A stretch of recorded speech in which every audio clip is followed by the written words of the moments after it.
Hi, I'm Brian Dolan with another edition of the Week in Review. Despite efforts from officials in Grand and Gilpin counties, along with a slew of history buffs, a celebrated mountain road remains locked in a political impasse. Commissioners in Grand and Gilpin counties have been petitioning Boulder to reopen Rollins Pass for years, saying it was an important stipulation of the James Peak Wilderness Act. But Boulder County has done little to cooperate, citing issues with potential liability, cost, and environmental impact.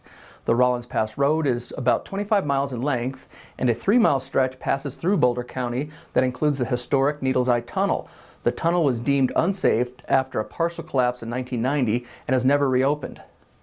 As snow accumulations grow, public lands and wildlife officials are reminding those in the backcountry to watch out for moose and other wildlife on trails. Heavy snowfall makes it difficult for the animals to travel, so they turn to packed roads, groomed trails, and even railroad tracks to get around. Wildlife Manager Jeremy Huntington with the Colorado Parks and Wildlife Office in Hot Sulphur Springs said moose will typically stand their ground, and he reminds backcountry enthusiasts to give the animals plenty of space. Ideally, travelers should either turn around or allow the moose time to wander off. Those caught harassing wildlife can be charged and fined. While real estate market indicators in Grand County remained relatively flat in 2013, the local market could see an uptick in the coming year following positive indicators along the Front Range and the rest of the state, according to local real estate agents and appraisers.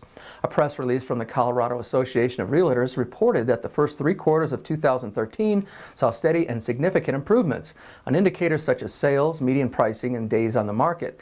The press release also reported the housing market slowed down significantly in the 4th quarter of 2013, while the average sale price increased by 8%.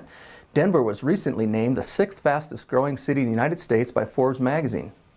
Frazier's Board of Trustees is moving forward with plans to supply the proposed Byers Peak development with water and sewer service. The board is planning to adopt a resolution that would amend the Frazier Municipal Code at the upcoming meeting. The board will also hear a presentation from its consultants that should help inform the public about the project. The board and the town staff hope to have an agreement approved by the end of March. Wells Fargo Ski Cup brought the top disabled athletes to Grand County to compete in a weekend of fundraising activities and great ski racing. The annual weekend is a benefit for the National Sports Center for the Disabled and raised over $250,000 for the organization. The top athletes are off to Sochi, Russia to compete in the 2014 Paralympics. Tune in to Channel 18 for stories behind the athletes' quest for the gold. For TV 18, I'm Brian Dolan. I'll see you next time on the Week in Review.